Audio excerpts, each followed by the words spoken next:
Queen Zarathiel stood at the edge of her throne room's great balcony, her pale blue fingers gripping the smooth crystal railing. The twin suns of Viridian Prime cast warm light across her face, but she could not see their golden glow. She had been blind since birth, a condition that should have disqualified her from ruling the mighty Kethmaran Empire. Yet here she was, the most powerful being in 3 star systems, commanding fleets that could turn planets to dust. The irony was not lost on her. Her people, the Kethmaran, were known throughout the galaxy for their incredible eyesight. They could see across vast distances, detect the smallest movements, and perceive colors that other species couldn't even imagine. Their society had built itself around visual perfection, with art, architecture, and even their language heavily dependent on sight-based concepts. Zarathiel's blindness had been seen as a curse by many, a sign that the gods had abandoned their royal bloodline. When she was born, the court advisors had whispered that she should be quietly removed from succession. But her father, the previous emperor, had refused. He saw something in his daughter that others missed, a sharp intelligence and fierce determination that didn't need eyes to guide it. Now, at 28 cycles old, she had proven them all wrong. Under her rule, the empire had expanded further than ever before. She had negotiated trade agreements that brought wealth beyond measure, and her military strategies had secured victory after victory. The same advisors who once doubted her now bowed deep when she entered a room. But today brought a new challenge, one that would test everything she had built. "Your Majesty," came the voice of her chief advisor, General Korthax. His heavy footsteps approached across the polished stone floor. "The human delegation has arrived." Zarathiel didn't turn from the balcony. She had been expecting this moment for months, dreading it and anticipating it in equal measure. "How many ships?" "Just one, Majesty. A small diplomatic vessel. Nothing impressive by our standards." That was typical of humans, she thought.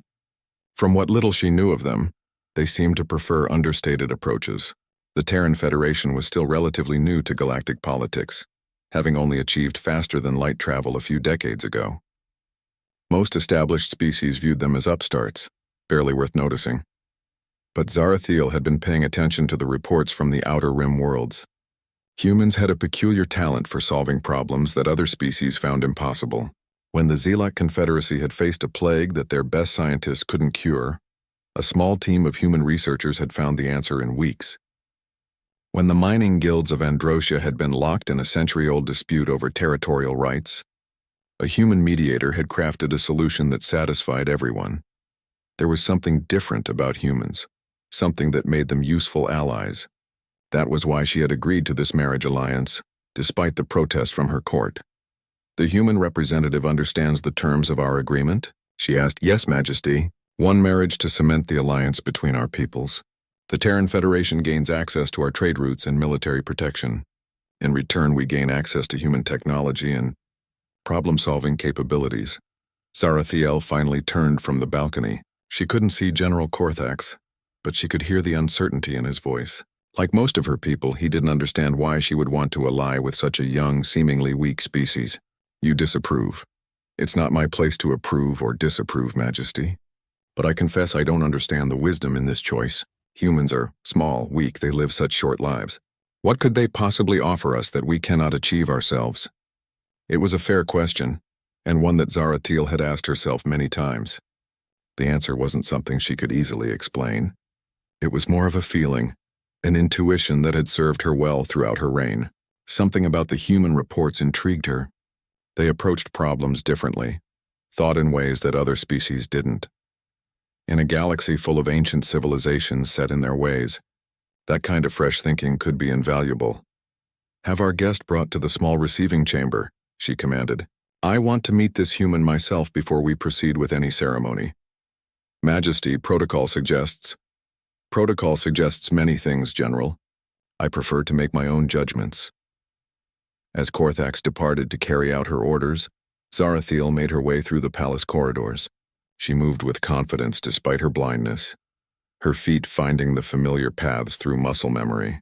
Servants pressed themselves against the walls as she passed, though she couldn't see their respectful bows. The small receiving chamber was one of her favorite rooms in the palace.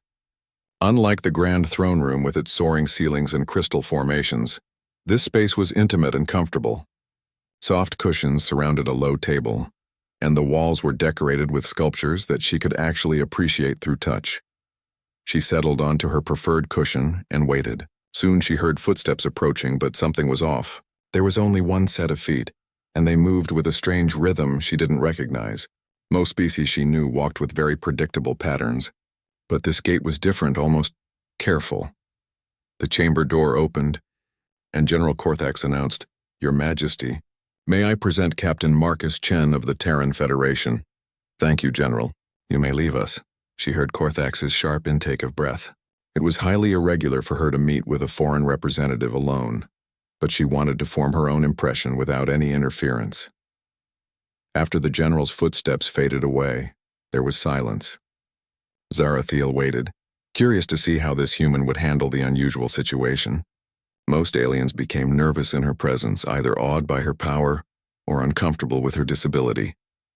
"Your Majesty," came a voice that surprised her. It was warm and calm, with no hint of nervousness. "I'm honored to meet you. I hope the journey to your beautiful world wasn't too difficult." She found herself smiling slightly, direct and polite. "I appreciate that, Captain Chen. Please sit. I'm curious about you humans and what you hope to gain from this alliance." She heard him settle onto the cushions across from her, and something unexpected happened. She caught a scent she had never encountered before, something clean and earthy at the same time. But more intriguingly, she realized she could hear his breathing, his heartbeat, even the small sounds of his clothing moving. It was as if her other senses were more attuned to him than to her own people. "What we hope to gain, Your Majesty, is the chance to learn from a civilization as accomplished as yours. But I suspect this alliance will benefit both our peoples in ways we haven't even imagined yet." There was something in his tone, a confidence that wasn't arrogant, that made her lean forward slightly. This human was going to be more interesting than she had expected. Captain Marcus Chen studied the alien queen across from him, taking in details that his briefing materials hadn't fully prepared him for. Zarathiel was tall and elegant, with pale blue skin that seemed to shimmer in the chamber's soft lighting. Her white hair was arranged in an intricate style that must have taken hours to create, and her dark robes were covered in patterns that looked like flowing water. But what struck him most were her eyes, a solid silver color that seemed to look right through him.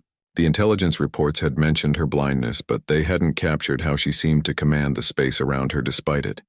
She sat with perfect posture, her head tilted slightly as if listening to something he couldn't hear. "You're studying me," she said, and he started slightly, her mouth curved in what might have been amusement. "I can hear it in your breathing, the way you've gone very still. Most beings either stare at me because of my eyes, or they try very hard not to look at me at all. Which are you doing, Captain?" Marcus found himself relaxing. There was something refreshing about her directness. "I'm looking, Your Majesty, but not because of your blindness. I'm trying to understand who you are beyond the reports I've read." "And what did those reports tell you?" "That you've expanded your empire by 30% in 5 years. That you've never lost a military engagement. That you have advisors who've served your family for generations, but you make all the important decisions yourself." He paused, considering. "They also said you were the first Kethmaran ruler to show interest in human capabilities." Zarathiel was quiet for a moment, and Marcus wondered if he had said something wrong. Then she leaned forward, her silver eyes seeming to focus on him despite their blindness. "Tell me something that wasn't in any report, Captain. Tell me why Marcus Chen volunteered for this mission." The question caught him off guard. He had expected to discuss trade agreements and military cooperation, not personal motivations. But something about her manner invited honesty. "Because I've spent my career trying to understand how different species solve problems," he said. "Humans are good at finding unexpected solutions, but we're not the only ones. Every species has something unique to offer. I wanted to learn what makes the Kethmaran so successful. Even if it means marrying someone you've never met? From a species you know almost nothing about?" Marcus met her unseeing gaze steadily. "The marriage is a political necessity for the alliance, but I hope it can be something more than just a contract between governments." Zarathiel was silent for so long that Marcus began to worry he had overstepped. Then she did something completely unexpected. She laughed, a rich sound that filled the chamber. "You humans are strange creatures," she said. "Any other species would have given me carefully prepared speeches about honor and duty. But you speak of hope." She tilted her head again. "What do you hope for, Captain? To understand each other well enough that this alliance becomes the foundation for something bigger. Humans have a saying, 'A rising tide lifts all boats.' We believe cooperation makes everyone stronger." An interesting philosophy. My people tend to believe in strength through dominance. She gestured around the chamber. Everything you see here was built through conquest and careful control. Yet you're considering an alliance with a species that's barely left its home system. That suggests you see value in cooperation too. Marcus watched as she considered this. Her fingers drummed silently on the low table between them, and he noticed her hands were longer and more delicate than human hands with an extra joint in each finger. "You observe details," she said suddenly. "What do you mean?" "You've been watching my hands. Most aliens focus on my face when they speak to me, even though they know I can't see them. You're looking at how I move, how I interact with my environment." "Why?" Marcus realized she was right. He had been unconsciously cataloging small details about how she navigated the world without sight. "Habit, I suppose. In my line of work, understanding how someone processes information can be crucial for communication, your line of work being diplomacy. Among other things, I've also done xenobiology research and first contact protocols." He hesitated, then decided to be completely honest. "The truth is, I volunteered for this mission partly because I wanted to understand how someone could lead an empire without one of the senses most species consider essential." Instead of being offended, Zarathiel seemed genuinely interested. "And what have you concluded?" "That you've developed other capabilities to compensate. Your hearing is incredibly acute, for instance. You knew I was studying you from my breathing patterns. You probably know exactly where I'm sitting from the sound of my voice, and you could probably tell if I moved even slightly. Go on. Your other senses must be enhanced too. I noticed you reacted when I first entered the chamber. Before General Korthax introduced me, you picked up information about me that sight wouldn't have given you anyway." Zarathiel's expression grew more thoughtful. "Most beings assume my blindness is a weakness to be overcome. You speak of it as a different kind of strength. Because it is. You process information in ways that sighted beings don't. That's probably part of why you're such an effective ruler. You hear things others miss, both literally and figuratively." For the first time since he'd entered the chamber, Marcus saw something like surprise cross her features. "Explain." "When people communicate, only part of the message is in their words. There's tone, breathing patterns, small sounds that indicate emotional state or deception. You probably pick up on all of that more clearly than someone who's distracted by visual cues." Zarathiel stood abruptly and began pacing around the chamber. Marcus remained seated watching as she moved with fluid confidence between furniture and decorations. Her steps were completely silent on the stone floor. "You think like a scientist," she said finally. "Not like a diplomat. Maybe that's what this alliance needs. Too much diplomacy is about maintaining existing power structures.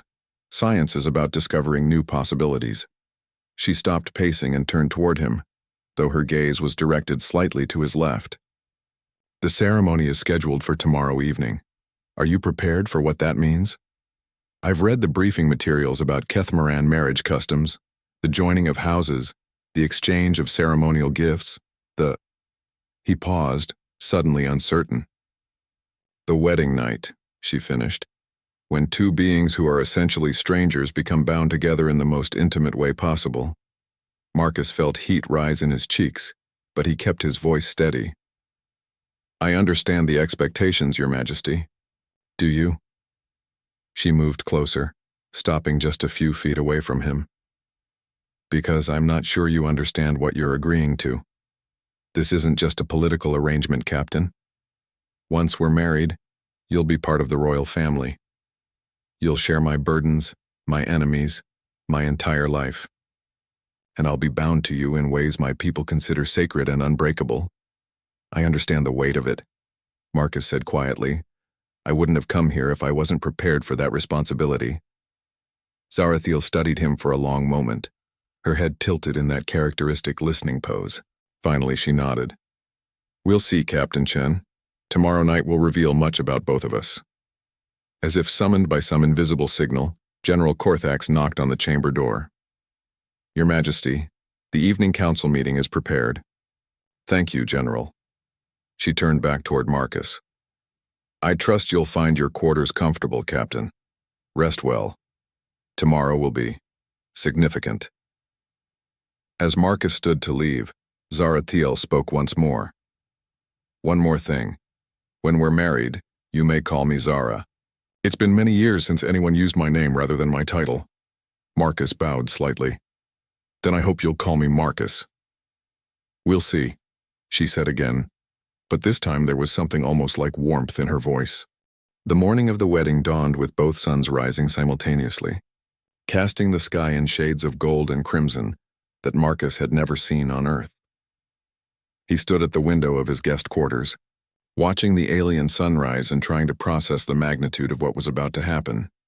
In less than 12 hours, he would be married to the most powerful being in 3-star systems. More than that, he would be bound to someone he had met only once, someone whose culture and customs were still largely mysterious to him. A soft chime indicated someone requesting entry to his quarters. Come in, Marcus called. The door slid open to reveal a tall Kethmoran male with intricate tattoos covering his arms and neck. His clothing was formal but practical, and he carried what looked like a ceremonial staff. Captain Chen, I am Master Theknal, ceremonial advisor to Her Majesty. I am here to prepare you for today's proceedings. Marcus turned from the window. I appreciate that. I've studied the materials provided, but I suspect there are nuances I've missed. Theknal's expression showed approval. Wisdom in acknowledging what one does not know. This bodes well. He gestured for Marcus to sit. The ceremony itself is ancient, older than our spacefaring civilization. It represents the joining not just of 2 individuals, but of 2 bloodlines, 2 destinies. And in this case, 2 species, Marcus added. Indeed, this is unprecedented in our history. There have been political marriages between different houses, different clans, even different subspecies of Kethmoran, but never with an alien. Some of the court are concerned. Marcus could imagine. What kind of concerns? Practical ones, mostly. The marriage must be consummated to be considered valid under our law. There are questions about biological compatibility, about whether such a union could produce heirs, about whether the spiritual bond can form between such different beings. And what do you think? Theknal was quiet for a moment, studying Marcus with sharp yellow eyes. I think Her Majesty has never made a decision without good reason. If she believes this alliance serves our people, then it does. But Captain, you must understand the pressure you'll both be under tonight. The entire future of this alliance may depend on whether you can truly connect with her. Marcus felt the weight of that responsibility settle on his shoulders. No pressure at all, he said dryly. The ceremonial advisor actually smiled at that. You have an interesting way of viewing stress, human. That may serve you well with our queen. She has little patience for those who crumble under pressure. For the next several hours, Theknal walked Marcus through every detail of the ceremony. The exchange of family tokens, the binding of hands with ceremonial cord, the sharing of the traditional marriage wine, and finally the formal presentation of the new royal couple to the court. Each element had deep cultural significance that Marcus tried to absorb and respect. One more thing, Theknal said as the preparation session ended. Her Majesty has requested that you wear human ceremonial dress rather than Kethmoran formal wear. She wishes the court to remember that this union represents a true joining of cultures. Marcus nodded, though privately he wondered if his simple earth formal wear would seem inadequate in a court used to elaborate alien fashions. As evening approached, Marcus made his way to the great hall where the ceremony would take place. The space was vast, with soaring ceilings supported by crystalline pillars that caught and refracted light in mesmerizing patterns. Hundreds of Kethmoran nobles filled tiered seating areas, their formal attire creating a sea of rich colors and complex patterns. But Marcus's attention was immediately drawn to the figure waiting.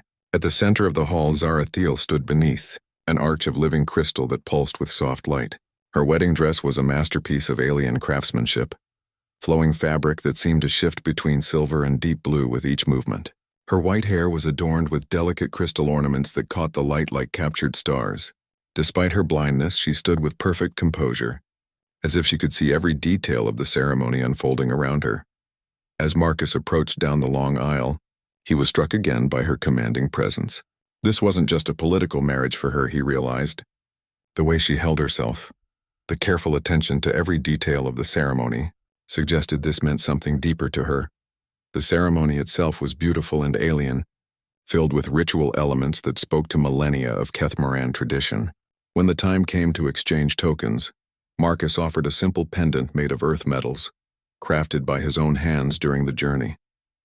It wasn't valuable by galactic standards, but it represented something personal, something uniquely human. Zarathiel's gift to him was a small crystal device that she placed in his palm. The moment it touched his skin, Marcus felt a strange, tingling sensation. This will allow you to understand the emotional resonances in Kethmaran architecture and art, she said quietly. Her words meant only for him, so that you might begin to see my world as I experience it. The thoughtfulness of the gift surprised him. She had chosen something that would help bridge the gap between their different ways of perceiving reality. When their hands were bound with the ceremonial cord, Marcus felt a jolt of electricity pass between them. Zarathiel's eyes widened slightly, and he wondered if she had felt it too. The sharing of the marriage wine was the most intimate part of the public ceremony.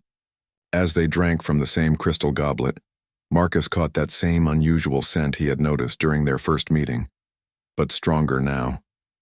It was uniquely her, and he found it surprisingly appealing. Finally, they were presented to the court as bonded partners. The assembled nobles responded with the traditional salute, but Marcus could sense undercurrents of uncertainty and curiosity in the vast hall. As the formal ceremony concluded and guests began to move toward the reception areas, Zarathiel leaned close to Marcus. "You're nervous," she observed quietly. "A little," he admitted. "This isn't exactly standard diplomatic training." "Good. If you weren't nervous, I would question whether you understood the significance of what we've just done." She paused, listening to something in the crowd around them. "The court is intrigued by you. You're not what they expected." What did they expect? Someone more obviously ambitious. Someone who would use this marriage as a stepping stone to personal power. Instead, they see someone who seems genuinely interested in understanding our culture. She turned toward him, her silver eyes reflecting the crystal lights. "Are you ready for the next part, Marcus?" The way she used his name sent an unexpected warmth through him. "As ready as I can be, Zara." They made their way through the reception, accepting congratulations and well wishes from hundreds of court members. Marcus found himself cataloging details about Kethmaran's social interactions, noticing how different nobles related to their queen, how information seemed to flow through the crowd in patterns he was beginning to recognize. Zarathiel, meanwhile, navigated the social complexities with practiced ease, always knowing exactly who was approaching, somehow aware of conversations happening across the vast hall. Her abilities continued to amaze him. As the evening progressed, Marcus realized that many of the nobles were watching him carefully, evaluating how he interacted with their queen, whether he treated her as an equal or showed the deference they expected. He tried to find a balance between respect for her position and the partnership that their marriage was supposed to represent. Finally, as the twin moons rose outside the great windows, Zarathiel announced that the formal reception was ending. Traditional music filled the hall as the newlywed couple prepared to retire to the royal chambers. "Are you ready for what comes next?" Zarathiel asked as they made their way through corridors lined with crystal formations that glowed softly in the moonlight. Marcus considered the question seriously. "I don't know if anyone can be truly ready for something this significant, but I'm here, and I'm committed to making this work. Even if this turns out to be more complicated than you expected, especially then," Marcus replied. "The most worthwhile things usually are complicated." As they reached the doors to the royal chambers, Zarathiel paused. "Marcus, whatever happens tonight, I want you to know that I chose you specifically. Not just any human representative, but you. The reports I received suggested you were someone who could adapt. who could see beyond surface appearances to understand deeper truths. I hope I can live up to that faith. We'll find out together, she said, and pressed her palm to the door's control panel. The massive doors slid open silently, revealing the private chambers where they would begin their life as partners in one of the galaxy's most important alliances. As they stepped across the threshold together, Marcus had no idea that the next few hours would change not just their relationship, but his understanding of what it truly meant to be human. The royal chambers were unlike anything Marcus had expected. Instead of the crystal formations and geometric patterns that dominated the rest of the palace, this space felt organic and flowing. Soft fabrics draped from the ceiling created intimate alcoves, and the air carried the gentle scent of alien flowers. Bioluminescent plants provided a warm, shifting light that reminded Marcus somehow of candle flame. Zarathiel moved through the space with familiar ease, her fingers trailing along surfaces as she navigated to a sitting area near large windows that looked out over the palace gardens. Marcus followed, noting how every element of the room seemed designed to be experienced through touch, sound, and scent rather than sight. "This is beautiful," he said, settling onto the low couch beside her. "It's completely different from the rest of the palace."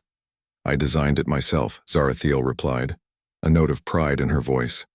"The court architects thought I was being foolish, creating a space I could never truly appreciate. They didn't understand that I experience beauty differently than they do." Marcus looked around the chamber with new eyes, seeing now how the textures, the way sound moved through the space, the carefully chosen scents all combined to create something that could be appreciated without sight. "It's brilliant. You've created something that engages all the senses." "Yes, but—" She hesitated, and for the first time since he'd met her, Zarathiel seemed uncertain. "Marcus, I need to tell you something. Tonight, for our marriage to be valid under Kethmoran law, we must complete the bonding ritual. But there's something about that ritual you don't know." Marcus turned to face her fully. "What is it?" "The bonding creates a temporary telepathic connection between partners. For a few hours, we'll share thoughts, emotions, even sensory experiences. It's meant to ensure that the marriage is based on true understanding between both parties." She paused, her silver eyes reflecting the bioluminescent light. "But Marcus, I've never shared my mind with anyone before. And you'll experience what it's like to perceive the world without sight. Some beings find that terrifying." Marcus considered this revelation. The idea of temporarily losing his vision was daunting, but the prospect of truly understanding how Zarathiel experienced reality was fascinating from a scientific perspective. More than that, it represented a level of intimacy and trust that went far beyond a simple political arrangement. "Are you afraid?" he asked gently. "Yes," she admitted. "What if you find my mind lacking? What if the way I perceive reality is too alien for you to understand? What if this connection reveals that we're too different to ever truly be partners?" Marcus reached out slowly, giving her time to sense his movement, and took her hand. Her skin was warm despite its alien texture, and he felt her pulse quicken at the contact. "Zara, in the past 2 days, I've watched you navigate complex political discussions, manage an empire spanning multiple star systems, and design living spaces that are more beautiful than most art I've seen on Earth. Your mind isn't lacking. It's extraordinary. The only thing I'm afraid of is not being able to appreciate the full extent of what you've accomplished." She was quiet for a long moment, her thumb tracing across his knuckles. "You really mean that?" "Completely. Actually, I'm curious about something. You said some beings find sharing your perspective terrifying. Have you done this ritual before?" "Once, many years ago. It was a political arrangement that ultimately failed. When he experienced my blindness, he couldn't handle it. He said it felt like drowning in darkness, like being trapped in a nightmare. The connection broke, and with it, any chance for the marriage to succeed." Marcus felt a surge of anger at the unknown alien who had made her feel inadequate. "Then he was an idiot who didn't deserve you." Zarathiel laughed softly, but he could hear the old hurt beneath it. "Perhaps. But tonight, Marcus, I need you to understand that if this doesn't work, if the connection fails, our alliance may fail with it. Are you willing to take that risk?" "Yes," Marcus said without hesitation, "but I don't think it will fail." "How can you be so certain?" Marcus stood and moved to the window, looking out at the alien landscape bathed in moonlight. 2 small moons hung in the sky, casting everything in silver and shadow. Below, the palace garden stretched out in intricate patterns that seemed to flow like frozen music. Because I think I understand something about human nature that your previous partner didn't possess, he said. Humans are remarkably adaptable. We're curious about different ways of experiencing reality. When a human loses one sense, we don't just cope. We often discover that our other senses become more acute, more refined. We learn to navigate by sound, by touch, by scent and taste and spatial awareness. He turned back to her. What you call blindness, I would call a different kind of sight. You perceive things that sighted beings miss entirely. You hear emotional undertones in voices. You sense spatial relationships through sound and air movement. You read people's intentions through dozens of subtle cues that vision-dependent beings ignore. Zarathiel had gone very still. You think you could adapt to my way of perceiving? I think I could learn from it. More than that, I think sharing your perspective might teach me things about reality that I've never considered. Marcus moved back to the couch and sat facing her. But Zara, if we're going to share minds, there's something you should know about humans too. What? We form emotional bonds very quickly when we find someone we respect and admire. Over the past 2 days, I've come to genuinely care about you as a person, not just as a political ally. When we share consciousness, you're not just going to experience my visual perception. You're going to feel how much I've come to value your intelligence, your strength, your unique way of understanding the world. Her breath caught slightly. Marcus, are you ready? He asked softly. Zarathiel nodded and reached for a small crystal vial on the table beside them. The liquid inside glowed with a soft blue light. We each drink half and the connection will form gradually over the next few minutes. They shared the contents of the vial, and Marcus immediately felt a warm, tingling sensation spreading through his nervous system. Zarathiel set the empty vial aside and turned toward him, her silver eyes wide with anticipation and lingering fear. Talk to me, she said. Describe what you see while the connection forms. I want to ease into your visual perception gradually. Marcus reached out and gently took her hands, then began to speak in a low, careful voice. Right now I'm looking at your face. Your skin has this subtle luminescence in the moonlight, like pearl with the faintest blue undertone. Your eyes aren't just silver, they have depths to them, like looking into still water. Your hair catches the light from the bioluminescent plants and seems to glow from within. As he spoke, he began to sense her presence in his mind, tentative at first, like someone carefully opening a door they weren't sure they wanted to walk through. The gardens beyond the window, he continued, his voice growing more confident as he felt her mental presence stabilize. They're laid out in curves and spirals that remind me of musical compositions. The moonlight creates shadows that make the whole landscape look like it's breathing. Suddenly, Marcus felt his visual field begin to dim around the edges, but instead of panic, he experienced a rushing expansion of his other senses. He could hear Zarathiel's heartbeat, the whisper of air moving through the chamber, the distant sounds of the palace settling for the night. Her hands in his felt incredibly warm and alive, and he could smell not just her unique scent, but layers of information about her emotional state. At the same time, he felt Zarathiel's gasp of wonder as his visual perception flooded into her consciousness. Oh, she breathed, and through their shared connection, Marcus felt her amazement. Oh, Marcus, is this how you see me? Through the bond, she was experiencing not just his visual perception, but the emotional context he attached to everything he saw. She could feel his genuine admiration for her intelligence, his fascination with her unusual abilities, his growing attraction to her strength and grace. You're beautiful, Marcus said, though he could no longer see her clearly with his physical eyes. Instead, he was experiencing her presence through the rich tapestry of non-visual senses she had developed. But more than that, through your senses I can perceive layers of reality I never knew existed. The connection deepened, and suddenly they were sharing not just sensory experience, but emotions and thoughts. Marcus felt Zarathiel's wonder at seeing color for the first time, her amazement at the visual complexity of the world she ruled. At the same time, she experienced his fascination with her enhanced hearing, his appreciation for the way she read emotional information from voices and breathing patterns. But what stunned her most was the depth of genuine affection and respect he felt for her. Through the bond, she could sense that his attraction wasn't based on her power or position, but on who she was as a person.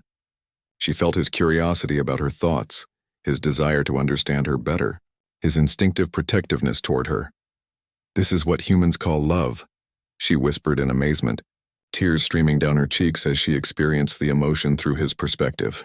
You've known me for 2 days and you already feel this strongly? Yes.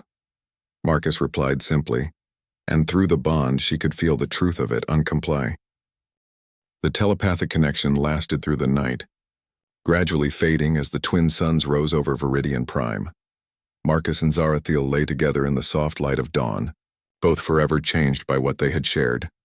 "I understand now," Zarathiel said softly, her head resting on Marcus's chest as she listened to his heartbeat. "I understand why the other galactic species are starting to pay attention to humans." Marcus's fingers traced gentle patterns along her arm, marveling at how natural this intimacy felt after their mental connection. "What do you mean?" "Your species doesn't just adapt to new situations, you transform them. Last night you didn't just learn to perceive without sight, you found beauty in it. You discovered advantages I hadn't even recognized in myself." She lifted her head to face him, her silver eyes bright with a new kind of awareness. "Through your mind I felt how you appreciated the way I could read the emotional undertones in General Korthax's voice when he doubted our alliance. How you found my ability to navigate by sound and spatial awareness elegant, rather than limiting." Marcus smiled, remembering the wonder he had felt experiencing her enhanced senses. "And through your perspective I learned that there are entire layers of information I've been missing my whole life. The way you can tell someone's emotional state from their breathing patterns, how you read the acoustic properties of a room to understand its size and shape instantly, how you perceive the emotional resonance in music that most beings miss entirely." "But that's exactly what I mean," Zarathiel said, sitting up with growing excitement. "Any other species would have focused on what I lack compared to them. You found ways that my abilities could complement yours, ways we could both become more than we were individually." She stood and moved to the window, her movements now unconsciously more graceful, as she had felt Marcus's appreciation for her fluid navigation of space. "Marcus, I've been thinking about the challenges facing our alliance, and I believe I was approaching them wrong." "How so?" "I was planning to use human problem-solving abilities as a resource for Kethmoran expansion, but what we shared last night suggests a different approach entirely." She turned back toward him, and he could see the strategic mind that had built an empire now working on a new kind of problem. What if instead of using human capabilities to serve Kethmoran interests, we created something entirely new? "A hybrid approach that combines our species' strengths?" Marcus felt a thrill of excitement at the possibility. "Can you give me an example?" "Trade negotiations. The Kethmoran approach is to demonstrate superior strength and force favorable terms through intimidation. It works, but it also creates resentment and instability. Last night, through our connection, I experienced your human instinct to look for solutions where everyone benefits. Win-win scenarios." "Exactly. But more than that, I felt how humans instinctively try to understand the underlying needs and motivations of other parties. You don't just want to make a deal, you want to solve the actual problems that made the deal necessary in the first place." Marcus nodded, seeing where she was going. Combined with Kethmoran analytical capabilities and resources, that could revolutionize galactic diplomacy. Not just diplomacy. Scientific research, military strategy, cultural exchange, everything. Zarathiel's voice carried growing enthusiasm. "Marcus, what if this alliance isn't just about two species cooperating? What if it's the beginning of a new model for how galactic civilizations can work together?" Before Marcus could respond, the communication panel near the bed chimed with an urgent signal. Zarathiel moved to answer it, her expression immediately becoming more serious. "Your Majesty," came General Korthax's voice. "I apologize for the intrusion, but we have a situation that requires immediate attention." "What kind of situation, General?" "The Malkorian Empire has issued a formal challenge to the legitimacy of your marriage. They're claiming that since the union is between different species, it cannot be considered valid under galactic law. They're demanding that the alliance be dissolved." Marcus felt his stomach drop. The Malkorians were one of the most powerful and aggressive species in the galaxy, with a military that rivaled the Kethmoran Empire. If they were challenging the alliance directly, it could mean war. "On what legal grounds?" Zarathiel asked, her voice carefully controlled. "They're citing the ancient accords, specifically the clause about genetic compatibility being required for valid political marriages. They claim that since humans and Kethmoran cannot produce offspring together, the marriage is merely a fiction created to circumvent proper diplomatic protocols." Zarathiel was quiet for a moment, and Marcus could practically see her mind working through the implications. "What's their real goal, General?" Intelligence suggests they want to prevent human technology from becoming integrated with our military capabilities. They're particularly concerned about human adaptive problem-solving being applied to weapon systems and battle strategies. How long do we have before they demand a formal response? 72 hours, Majesty. After that, they've indicated they'll consider the alliance void and act accordingly. Thank you, General. Convene the War Council for this afternoon, and prepare full diplomatic pouches for the Terran Federation. They need to be informed of this development immediately. After the communication ended, Zarathiel stood in silence for several minutes. Marcus watched her process the information, seeing the weight of leadership settle back onto her shoulders. This is about more than just our marriage, she said finally. The Malkorians have been looking for an excuse to test our military strength for years. They see the human alliance as a threat to their own expansion plans. What are our options? Marcus asked.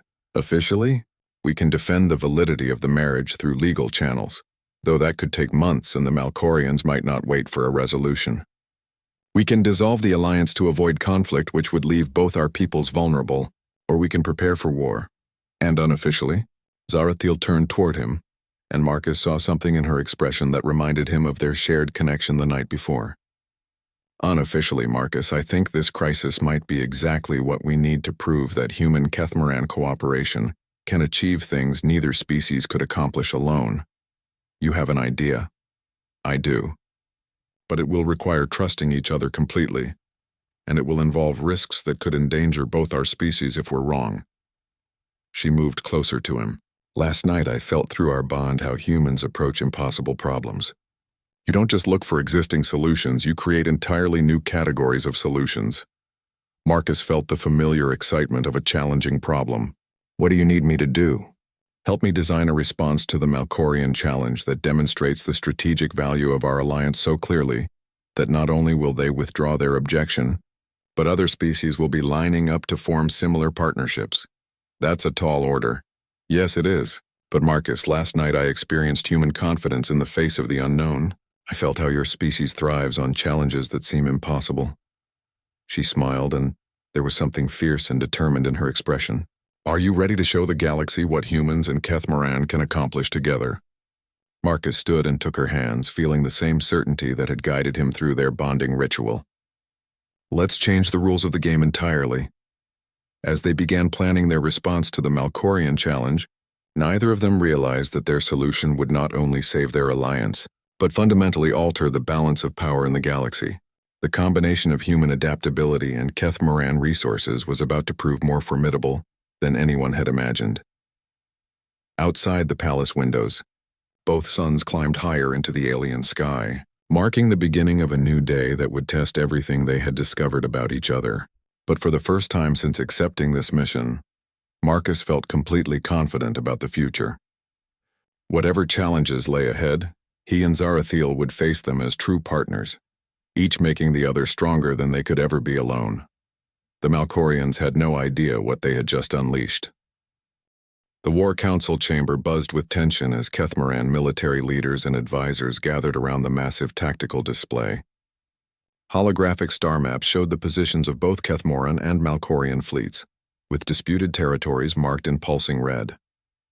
General Korthak stood at the head of the table, his expression grim. The Malkorian fleet movements suggest they're preparing for immediate military action if we don't comply with their demands, he reported as Marcus and Zarathiel entered the chamber. They've positioned battle groups at 3 key jump points that would allow them to strike at our core systems within hours. Marcus studied the tactical display, his human pattern recognition abilities immediately noting something that seemed to have escaped the Kethmoran strategists. General, those fleet positions look aggressive, but they're also extremely vulnerable to certain types of counterattack. Explain, Zarathiel said, moving to stand beside the display.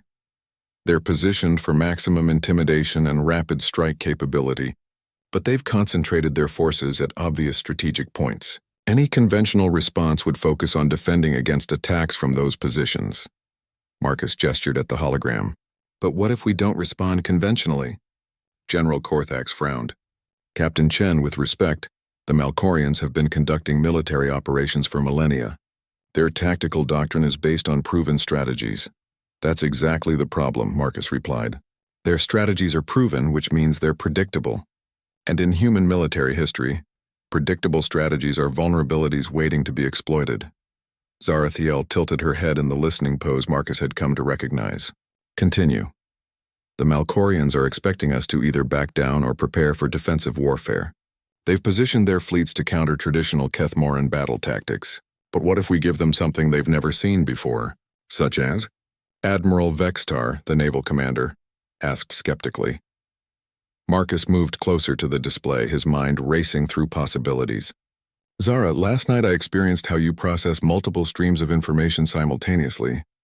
You don't just focus on one problem at a time. You see the connections between different challenges and solve them as integrated systems. Yes, that's correct. And you've all read the reports on human military innovations. Our species has a talent for asymmetric warfare, for finding unexpected solutions when facing superior enemies. Marcus gestured at the star map. What if instead of meeting the Malkorian challenge head-on, we turn this entire crisis into an opportunity to demonstrate something they never expected?